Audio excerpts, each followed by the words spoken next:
Next up, we would like to welcome our esteemed guest speaker for today's conference, a beloved alumnus of Scholastica and one of our very own MUN circuit's most respected and influential people. Ladies and gentlemen, we request you to welcome on stage with a huge round of applause, Salman Yasser.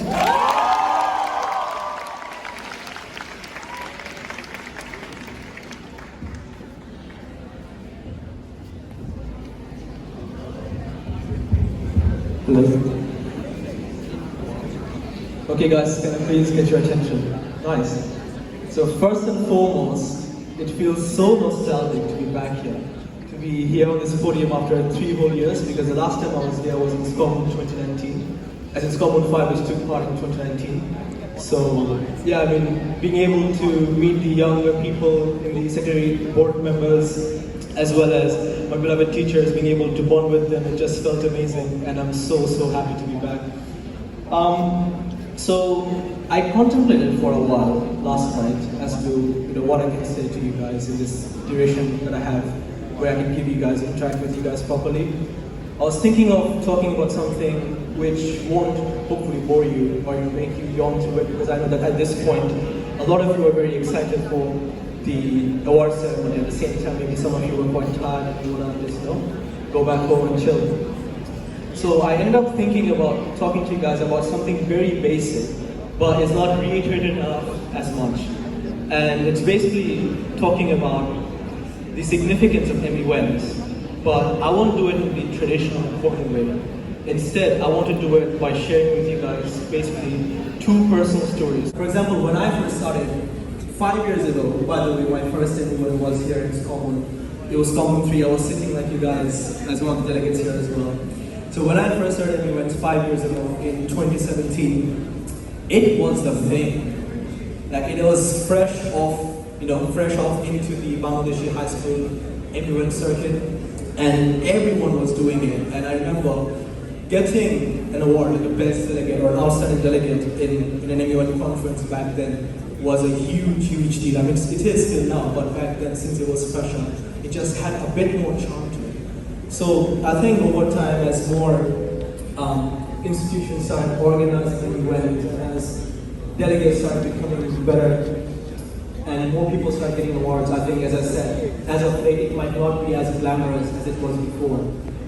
But the thing is, what matters more, where the importance of MUNs comes in, is not the materialistic awards, but it's what you get that cannot be materialized. In other words, I'm talking about the soft skills that you gain.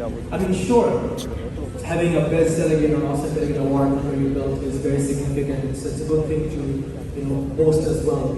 But the soft skills that you get, like for instance, public speaking, being able to negotiate, being able to network with people, those are essential, and those are transferable in every aspect of life. Be it in school, be it in university, or even be it further on in your professional life as well. So these soft skills are very important. And that's where the significance of MUN comes in. So at this point, I basically want to narrate. So I don't want this to be like a boring speech. I just want this to be like me telling you guys 2 stories, and hopefully you guys taking something away from these 2 stories. Now I'll narrate 2 personal stories, elaborating on how these transferable skills that I gained from MUNs really helped me out in practical life. Because I know all of you have heard this line as well, soft skills, but maybe you haven't heard of an instance where it was used properly. So the first story that I have was actually very recent. And before I delve into it, just an academic background about me, because my academic background matters here. I'm currently a 2nd year student. I'm studying bioengineering at Imperial College London. And I say this because the first transferent soft skill that I want to talk about is the ability to negotiate and network. So how does that come into play in MUNs? Think about it. When you are given, unluckily, perhaps a controversial allocation, like maybe China in SPEC, or where they're discussing the South China Sea, or maybe Russia in DISEC, where they're talking about the Russia-Ukraine conflict, you may be disheartened thinking that, you know what, my stance is very controversial, my FP is very narrow, my foreign policy is very narrow, and I will probably not have many allies in the MUN, which means my bloc will be smaller, and my draft resolution has a very small chance of getting passed. But does that mean you get disheartened and give up? You don't. You still persist. You go in there in conference, day 1, day 2, day 3, you hustle. You negotiate, you network as much as you can, you build a blog, and then present your draft resolution, right? That's how you deal with a controversial allocation. So this is a skill I gained from my about 5 years, or maybe 4 years in the circuit, because the last year was obviously a pandemic year. And how I used it in real life was, as I said, my academic background coming in. So I'm currently in my 2nd year, so I started university last year in 2021 October. And I'm pretty sure again, all of the newbies here, I'm guessing most of you are in university, some of you may have been graduate university as well. You will realize how important internships are in university. Because employees, they not only look for your academic efforts, but they're also looking for how you're able to bolster your academic achievements with practical experience. So, and you will also know the newbies here as well, is that it is very difficult to get an internship as a first year university student because employees will look for students who are probably a penultimate or maybe a final year because they have more experience in general. But regardless of that, as a first year, I was on the lookout for an internship to make my summer between my first and second year, which was basically the previous summer from July to September count. So despite the fact that probably I would get an internship, I still hustled. And the way I did was I went up to the website where I had all my professors. I was looking for a professor whose research aligned with mine. I did find a few, but the problem was that I had to send them a cold email, basically send them an email asking if I could do a research experience or internship underneath them. And again, if any of you here have sent out cold emails before, would know that it's very nerve-wracking sending out cold emails. So what did I do then? Well, I think a lot really did share me right there and there because I started university in October 2021 and within 1 month in November, what happened was my Department of Bioengineering, they organized this graduation dinner for the class who was graduating and they also invited all the other years as well. So I was looking at the invitee list and I saw that one of the invitees in that program was a professor who had searched up on. She had a startup where they were working on these amazing ways of engineering tissue and making artificial organs, which really fits with my academic niche. So I told myself that, okay, so if I can get like 5 minutes with her in the dinner, I'll make it count because in-person interaction is way, way better than cold emailing. So on the dinner, we talk, as in I talk to my friends, and then near the end, when I see the professor in question, when she was alone, when I saw the opportunity, I grasped on the opportunity. I go up to her, and literally guys, in 5 minutes, kind of like an elevator pitch, I sold myself. I told her how, as in I elaborated my passion, my drive, my motivation, I negotiated, I networked, and convinced her what me as a first year student would be a beneficial addition to her team, despite me being a first year student. And guess what? Thanks to the networking and negotiating skills I gained from UWent, I was able to convince her to give me an internship. So, thank you guys. So the morale was that I was able to secure an internship for summer 2022, not even 1 month into my university life. And primarily thanks to the skills that I've gained, the soft skills that I've gained from doing MUNs. That's story number 1 that I wanted to mention to you guys. Thank you. So story number 2 might be a bit more relevant to all of you because I'm sure that this is something most of you, if not all of you, suffer from here. And the second skill, the transferable skill I'll talk about is, I think, the most romanticized skill in MUN, which is the ability to speak, public speaking prowess. So public speaking prowess is very important because regardless of how much research you've done, if you're not able to communicate your research properly to your dais, to your peers, you won't be able to make it count. You won't be able to make all your research count and maybe not your MUN count in the end. So public speaking is very important, being able to express yourself freely. Now, the story that I have is I probably haven't spoken about this in a public platform before. Very close friends of mine and my family obviously knows about it. But when I was in Scholastica junior campus, so basically between the years of playgroup to class 5, I was a terrible speaker.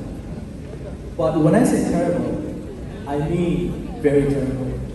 Because I had extreme speech anxiety, social anxiety, I used to stammer, and it was a very bad thing because I had issues communicating and manifesting my words, my thoughts into words and express myself. In fact, it was so bad.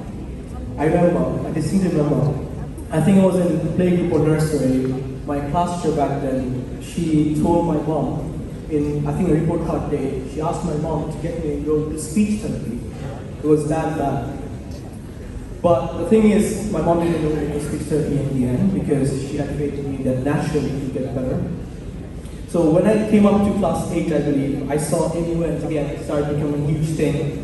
I go up to one of the clubs, and I think right back then it was Saki, who was our very first Secretary General.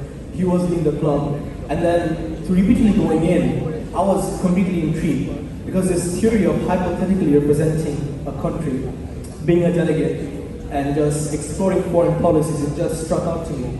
And with time, I got to make some immensely exciting connections with the likes of Shahman Saki, Jaima Jahan, Abdullah Rakib, Shahid Sami. All of them were past regionals before this common session. And with time, as I did more MUNs, I was able to elevate my public speaking prowess. I started being able to be more confident in myself, being able to express myself better. And well, guess what? Right now, I think with time, I believe about 17 years later, the same 5-year-old kid who was asked to see a speech therapist is right now addressing an entire crowd fearlessly as a guest speaker of Scotland Farm. So that was basically my motive. I want to tell you guys that 2 personal stories from my life and tell you how the transferable skills I gained from MUNs have affected me in every aspect of my life and keep on affecting me in a positive way. So even if you don't get the awards, what's more important is the skills, guys. Strive for the skills, and that will make you a better person than ever will be. And just to end up everything, one last piece of wisdom I want to give you guys is that, guys, make mistakes, okay? Because from my experience, you will learn a lot more from your mistakes than you actually learn from your success. So make as many mistakes as you can, especially at your age. If you're broken in foreign policy, that's alright, because you can do, that means that you will be more careful and you'll do better in your next MUN conference. So make mistakes, find your niche, and then learn from your mistakes, because the more mistakes you make, the more you learn. And finally, the speech would not be complete if I did not give the Secretariat board members the respect they deserve. And I know this for a fact because for the past couple of months I was in constant contact with Zawa, our Secretary General, and I was able to basically vicariously get an insight into what was happening. And I'll tell you guys, because this is SCOMUN 6 and the pandemic didn't hit you, it probably would have been SCOMUN 8, correct me if I'm wrong, but the thing is, because of the pandemic, so what happened was normally in MUN what happens is, when you have one batch of people being the Secretary General, the next batch is normally maybe Director General, a post beneath the Secretary General. But we couldn't have that because of the pandemic. So the Secretariat board member that you see right now in front of you, who organizes him in this amazing way, 3 days of magnificent flair, they have little to no experience. And yet they pulled off, in my opinion, because I've attended each and every MUN so far, they've pulled off the best MUN in the series of SCOMUN so far. So please, a huge round of applause for them. Come on guys, even louder, they deserve a bit more, come on guys. But yeah, I think that's everything I had to say. Again, it felt so good to be back in Scholastica as a guest speaker. I wasn't expecting that, but yeah, so anyways guys, do remember, I hope my speech was able to give you guys some sort of idea about what you can do with MUN to transfer the skills, very essential. And just keep making the best of your life, guys, because you have all the time in the world, you're flexible. Make best of the time. Time is the most important resource in our lives. So with that, I've come to the end of my speech, and hopefully you guys were able to get an idea of what I had to say. Thank you.